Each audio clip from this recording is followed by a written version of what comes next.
नमस्कार, स्वागत है आपका डॉक्टर साहिब में और मैं हूं आपके साथ सौम्या राठी। इस वक्त मेरे साथ बैठे हैं डॉक्टर प्रमोद कुमार, जो कि बिहार के सबसे जाने माने हृदय रोग विशेषज्ञों में से एक हैं। डॉक्टर साहब से आज हम एक बड़े ही आम मुद्दे पर सवाल जवाब करने वाले हैं, बहुत ही आम सी चीज़ पर जानकारी लेने की कोशिश करने वाले हैं। और आज हम बात करेंगे दिल में होने वाले छेद के बारे में। सबसे पहले डॉक्टर साहब नमस्कार, बहुत बहुत स्वागत है आपका। डॉक्टर साहब, दिल में छेद होना बहुत रेयर चीज़ भी नहीं है, लेकिन इसकी पहचान कैसे की जा सकती है, किस एज में ये आइडेंटिफाई हो पाती है और इसके क्या कुछ कारण है इसके पीछे, मैं चाहूँगी आप हमारे दर्शकों को आज ये समझाएं। नमस्कार।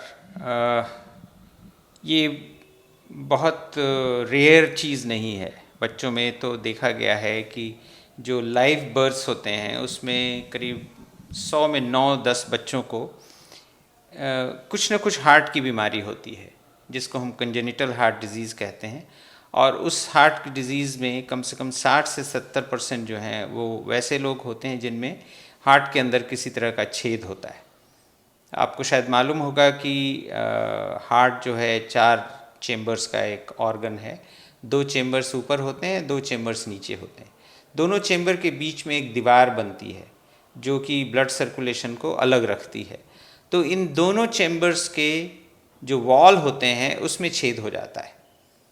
जो नॉर्मल रहता है जब बच्चा माँ के पेट में रहता है, क्योंकि वो ब्लड सर्कुलेशन उसी ढंग से होता है, और जब पैदा होने लगता है तो वो धीरे धीरे बंद होना शुरू हो जाता है। लेकिन कई बच्चों में ये बंद नहीं हो पाता है।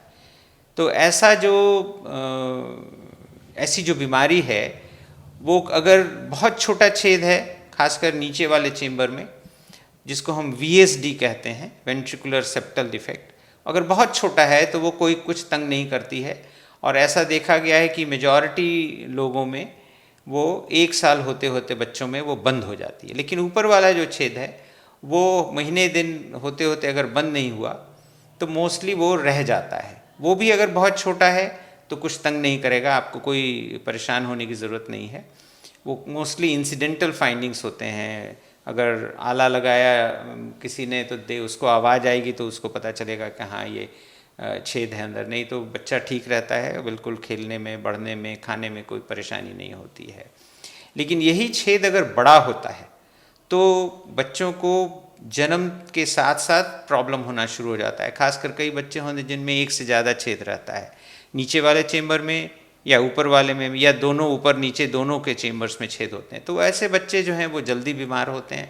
और इसका जो लक्षण से सबसे ज़्यादा इम्पॉर्टेंट लक्षण है सांस फूलना। बच्चे जो हैं पैदा होने के कुछ दिन के बाद से ही उनका सांस फूलने लगता है, वो थक जाते हैं, दूध नहीं पी सकते माँ का, उन जो पीते पीते वो थक करके पसीना आने लगेगा। तो ये ऐसे लक्षण जो हैं उनसे हमेशा सचेत रहना चाहिए। कई बार बच्चे शुरू का टाइम किसी ने नहीं देखा तो बार बार उनको जो रेस्पिरेटरी ट्रैक्ट इन्फेक्शन होने लगता है, ग्रोथ नहीं होता है उनका, जो जिसको हम पंजड़े कहते हैं, वो जब सांस लेते हैं तो वो अंदर खींचने लगता है। तो ये सारे जो हैं वो लक्षण होते हैं। और आज के ज़माने में एकोकार्डियोग्राफी एक ऐसा यंत्र है जो बहुत आसानी से इन सारे प्रॉब्लम्स को पकड़ लेता है।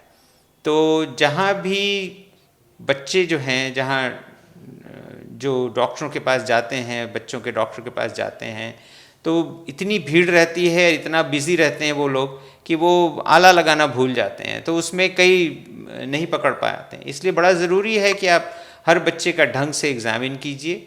ज़रा सा भी आपको शक हो तो आप ईको अगर आप करा लेते हैं तो बड़ी जल्दी पकड़ में आ जाता है। इसलिए इन सारी बीमारियों का पकड़ना बहुत जल्दी ज़रूरी है, क्योंकि इन सारी बीमारियों में जो छेद वाली बीमारियां हैं उसमें लंग्स, जो फेफड़े होते हैं, उसमें ब्लड फ्लो बढ़ जाता है, और ब्लड फ्लो बढ़ने से फेफड़े जो है वो सख्त हो जाते हैं।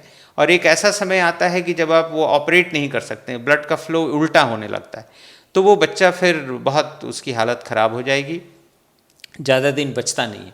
लेकिन समय रहते अगर आपने छेद पकड़ लिया और ऑपरेशन हो गया, खासकर कई तो छेद ऐसे हैं अगर आप 1-2 साल की उम्र में कर दें, मैक्सिमम 4-5 साल की उम्र में अगर आप उसका ऑपरेशन कर दें, तो वो बच्चे करीब करीब नॉर्मल हो जाते हैं।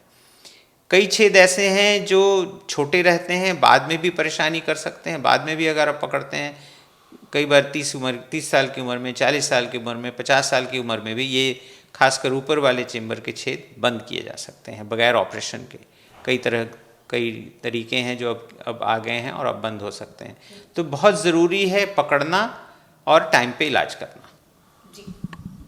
उम्मीद करती हूँ कि डॉक्टर साहब ने जो सारी बातें बताई हैं, आपने उन सारी बातों को ठीक तरीके से सुना और समझा होगा। इसी के साथ बहुत जल्द मुलाकात होगी डॉक्टर साहब के अगले एपिसोड में। तब तक के लिए अगर वीडियो को फेसबुक पर देख रहे हैं तो पेज को लाइक करें, यूट्यूब पर देख रहे हैं तो चैनल को सब्सक्राइब करें। आप कमेंट सेक्शन में या मेल बॉक्स के माध्यम से हमें बता सकते हैं कि डॉक्टर साहब से आपके क्या सवाल हैं। धन्यवाद।